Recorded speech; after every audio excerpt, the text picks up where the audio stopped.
Okurugirira abatura abashuma batahira omushubuzi ombwire bw'ekiro batandika kwiba ebintu nukwe kubahurira akateera enduru bakekora omurimo bakatandika kubahiga bakahendera bakwasira omusigazi obiraine ebintu ebibirwe ebirimu hufa hamwe n'emizindaro zazireka shangi 11 kuza kusheshashesha hagataho omushayi yahurira ebintu bibone bumukutana mu nzu azifshana ngo nembe mukana shaka TV zirimu imizindaro terimu ebintu babitwara byono mu madara byona tibirimu nyonda tererera abasigazi abacayetekateka kuza kwiba uwarebogu akomaho kibe cyo kureberaho kandi karacayenda kwiba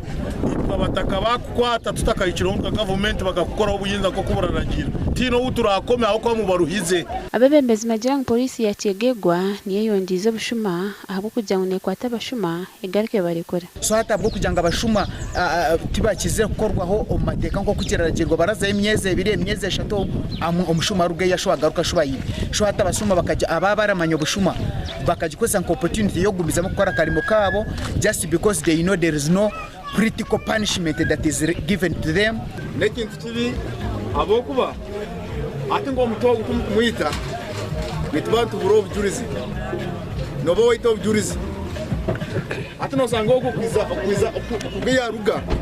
nabaye ne connections kandi kimanya abamwe nimbana mu manyi omutumbe gutirwa mu kabafu ahiraro ya Kyegegwa hospital mwiguzo w'imotoka unarenda kora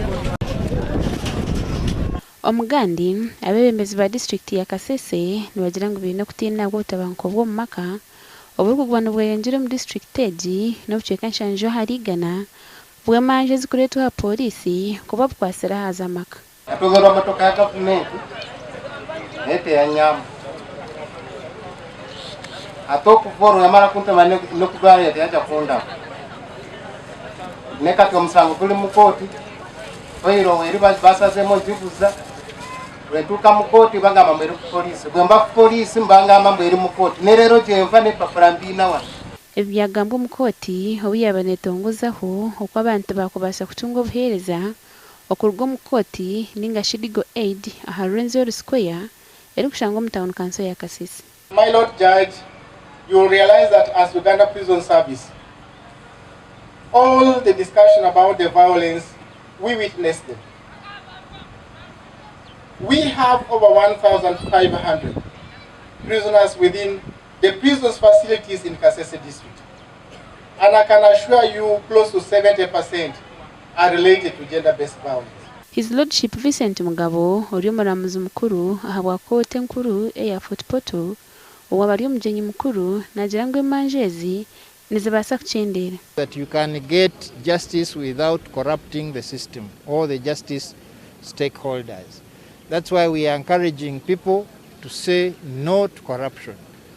Come with your case, let it be heard on its merit. If the state attorney finds that the case does not merit going to court, they don't sanction it, not because they have been corrupted. Bashaka Philip Malangira na Gilbert Muhanguzi.